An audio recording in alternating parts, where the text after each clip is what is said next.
আসসালামু আলাইকুম। আমি সুমা। আমার ছাদ বাগানে আপনাদের সবাইকে স্বাগতম। তো নতুন একটা ভিডিও নিয়ে চলে আসলাম আপনাদের মাঝে। আজকের ভিডিওটা করব হচ্ছে কিভাবে উর্বর সম্পন্ন এবং হালকা বেড তৈরি করে গাছ লাগানো যায়, সেই দুটা পদ্ধতি নিয়ে আপনাদের সাথে আজকের ভিডিও।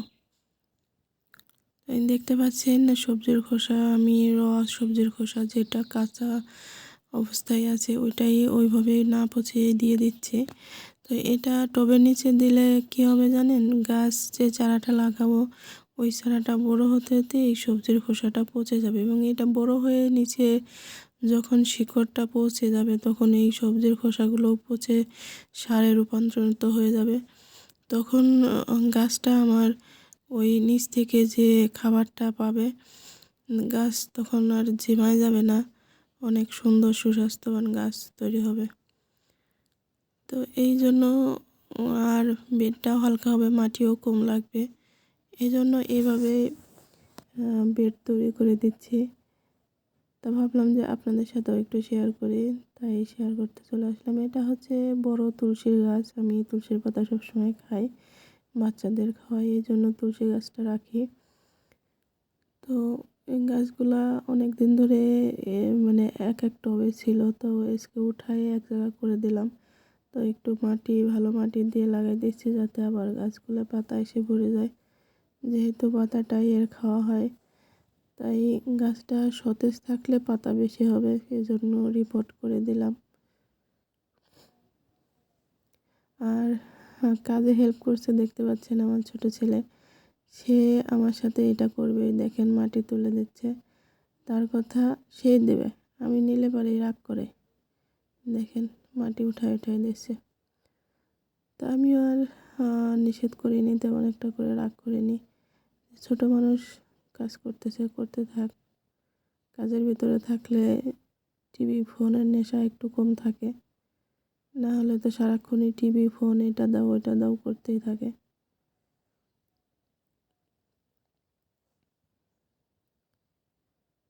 তো গাছের গোড়ায় মাটি দিয়ে একটু চেপে চেপে দিয়ে আমি গাছটা লাগিয়ে দিলাম। ইনশাল্লাহ গাছের কিছুই হবে না, গাছটা সুন্দর সতেজ থাকবে। এখন যে এইগুলো বেডগুলো তৈরি করব, সেগুলোতে আমি মরিচের চারা বসিয়ে দেব। দেখেন এইগুলো আমার পুরানো টব, আমি অন্যান্য গাছ ছিল সেগুলো গাছ তুলে রেখে দিয়েছিলাম বালতিগুলা। তো সেখানেই মরিচের চারাগুলো বসিয়ে দেবো। মরিচের কিছু চারা অনেক বড় বড় হয়ে গেছে, তো ওই মরিচের চারাগুলো বসিয়ে দেবো। এই তো সবজির খোসা জড়িবুটি নিয়ে বসছি যাতে সবগুলোতে হয়।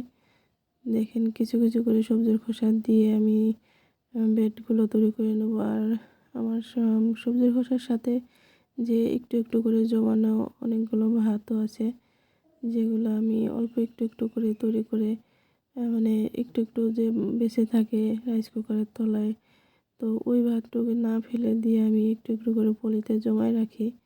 তো ওই ভাতটা এর সাথে দিয়ে দেবো, কারণ ভাতটা এই সবজির খোসা পচাতে সাহায্য করবে দ্রুত। আর ভাতের ওই ইয়াতে গাছের জন্য প্রচুর পরিমাণ শক্তির যোগান দেয়। দেখেন ভাতটা একটু একটু করে রাখছি, তো কয়েকদিন হয়ে গেছে, পচে গেছে বলতে পারেন অনেকটাই। তো এটা দিলে এর যে ব্যাকটেরিয়া আছে সবজির খোসাগুলো দ্রুত পচাতে সাহায্য করবে। আমি সবজির খোসা সব কিছুই রাখি, রসুন পেঁয়াজের খোসা, যেগুলো খুবই উপকারী। আর যে কোনো সবজির খোসা ফেলে দেই না, সম্পূর্ণ কিছুই রেখে দেই গাছে দেওয়ার জন্য। কারণ এর যে দাম সারের, যে ভার্মি কম্পোস্ট কিনতে গেলে 1 নম্বরটা পাওয়া যায় না, তারপরেও প্রচুর দাম নেয়। এই জন্য এইভাবেই নিজের ঘরে যা থাকে তা দিয়েই বেড তৈরি করে নিয়ে গাছ লাগিয়ে যেতটুকু হয়। দেখেন আমার চারাগুলো কিন্তু অনেক হেলদি। এই মরিচের চারাগুলো আমি এখন বসিয়ে দেবো কয়েকটা টবে। অনেকগুলো চারাই হয়েছিল, আমি কিছু মরিচের বীজ ফেলে রাখছিলাম। মরিচগুলো বাজার থেকে আনা, যে বড় বড় মরিচ, শুকনো মরিচ দেখা যায়, তো ওই মরিচের বীজে আমি এনে ফেলে রাখছিলাম একটা গাছের গোড়ায়। সেখান থেকে অনেকগুলো চারা হয়েছিল। চারাগুলো বেশ হেলদি হয়েছে, অনেক বড় হয়ে গেছে, তো এই জন্য চারাগুলো লাগিয়ে দিচ্ছি। এভাবে বেড তৈরি করলে কিন্তু আপনার দুইটা ফায়দা হবে। আপনার হচ্ছে মাটি কম লাগবে, আর বেডটা হালকা হবে, আর হচ্ছে আপনার মাটিটাও কিন্তু উর্বর ক্ষমতা দ্বিগুণ বেড়ে যাবে যখন আপনার এই সবজির খোসাটা পচে মাটির সাথে মিশে যাবে। এই টবটার গোড়ায় অনেক পিঁপড়া ছিল, এর ভিতরেও কিছু পিঁপড়া আছে, তাই আমি একটু ওষুধ দিয়ে নিলাম যাতে পিঁপড়াগুলো মারা যায়।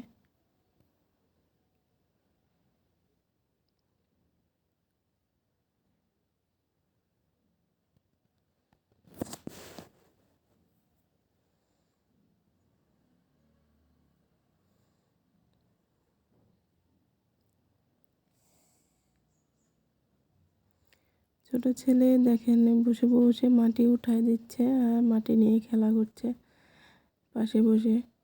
আমি কাজ করছি ততক্ষণ আমার পাশেই ছিল।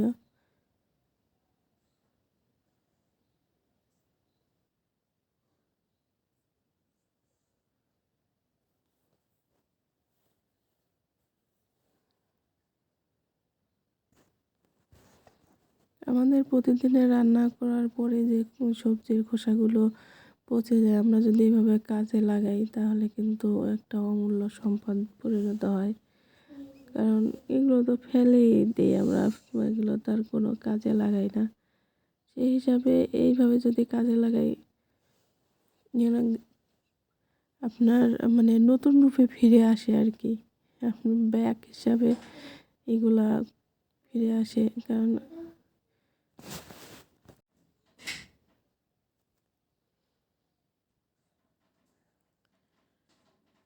এইভাবে গাছ তৈরি করলে কিন্তু মানে আমার সারও খরচ কম হবে, আবার ওটাও ফেলে দেওয়ার ঝামেলা থাকলো না, গাছের ভিতরে চলে গেল সবজির খোসাটা।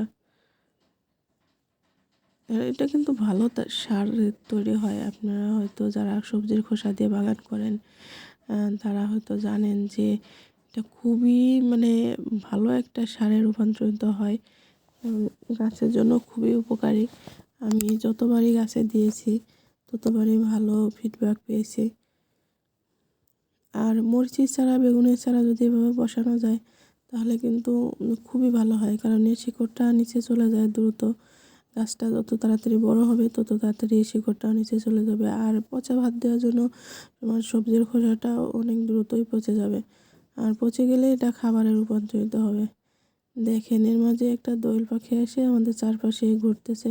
আমার ছেলে সেটা আমার ডাকে ডাকে দেখাচ্ছে যে আম্মু দোয়েল পাখি দেখো। ওই যে দেখেন, সে চারপাশ দিয়ে ঘুরে বেড়াচ্ছে।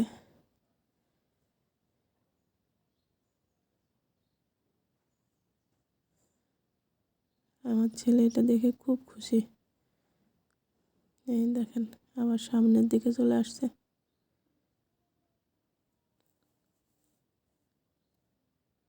পাখিটা কিন্তু অনেক সুন্দর, তাই না? জাতীয় পাখি বলে কথা, সুন্দর তো হবেই। এই দেখেন হাসতেছে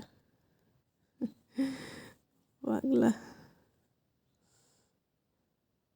এই আর পাখিটাকে উড়াই দেওয়া। এই দেখেন, যাই হোক, এই কাজটা করতে করতে এখন আপনাদের সাথে শেয়ার করব এই যে শুকনো যে বাগানে পাতাগুলো হয় আমাদের। গাছ লাগালে গাছের পাতা ঝরবে আবার নতুন পাতা হবে, সেটাই তো প্রাকৃতিক নিয়ম। তো ওই ঝরা পাতাগুলো আমি ঝাড়ু দিয়ে গোছায় রেখে দিছি, যেগুলো এই যে সবজির খোসা দিলাম তার পরিবর্তে এটাও দেওয়া যায়। আপনার এটাও কিন্তু ভালো কাজ করে। এই সবজির খোসা দিলাম, তারপরে সবজির খোসাগুলো ফুরিয়ে যাওয়ার পরে আমি আর যে করা বেড তৈরি করব, এই পাতাগুলো আমি গুছিয়ে রাখছিলাম সে পাতাগুলো দিয়ে করব। দেখেন এখানে যত গাছ আমি প্রুনিং করে দিয়েছিলাম সেই পাতাগুলো আছে, আর ঝরে পড়া যে পাতাগুলো ছিল সেগুলো সবগুলো ঝাড়ু দিয়ে এক জায়গা করে গুছাই রাখছি। এই পাতাগুলো দিয়ে এখন বেড তৈরি করে দেব। ছেলে উঠে চলে গেল, বড় ছেলের পিছ পিছ। বড় ছেলে আসছিল, তার পিছ চলে গেল। তো যাই হোক, এখন আমি একাই কাজ করি। দেখতে পাচ্ছেন বেডটা তৈরি করে নিলাম, এই যে আবার ফিরে আসছে। বড় ছেলের সাথে কিছুক্ষণ দৌড়াদৌড়ি করে আবার আসছে। তো এই এই দেখেন, এটা কাগজ টাগজ এইগুলো সবই দেওয়া যায় গাছের এসে। এই কাগজও পচে একদিন সারে রূপান্তরিত হয়ে যাবে। তো এই কোনো কিছুই ফেলনা তেমন একটা নেই। রান্না করা মাছ মাংস হাড্ডি গুড্ডি বাদে সব কিছুই কিন্তু গাছে দেওয়া যায়। শুধু নিয়ম পরিমাপ অনুযায়ী দিলেই হবে। এইভাবে হালকা বেড তৈরি করে আমি গাছগুলো বসিয়ে দেব। আমার যে মরিচের চারাগুলো আছে, ইনশাল্লাহ পরবর্তীতে আপনাদের দেখাবো চারাগুলো কেমন হলো। তো দেখতেই পেলেন যে এভাবে দুই তিনটা পদ্ধতিতে আমি আমার গাছগুলো তৈরি করলাম। ইনশাল্লাহ ভালো লাগলে লাইক কমেন্ট সাবস্ক্রাইব করে দেবেন। আর কোনো প্রশ্ন থাকলে বলতে পারেন, কোনো কিছু জানার থাকলেও কমেন্টে জানাতে পারেন। তো আজকে এ পর্যন্তই। ভালো থাকবেন সবাই। আসসালামু আলাইকুম, আল্লাহ হাফেজ।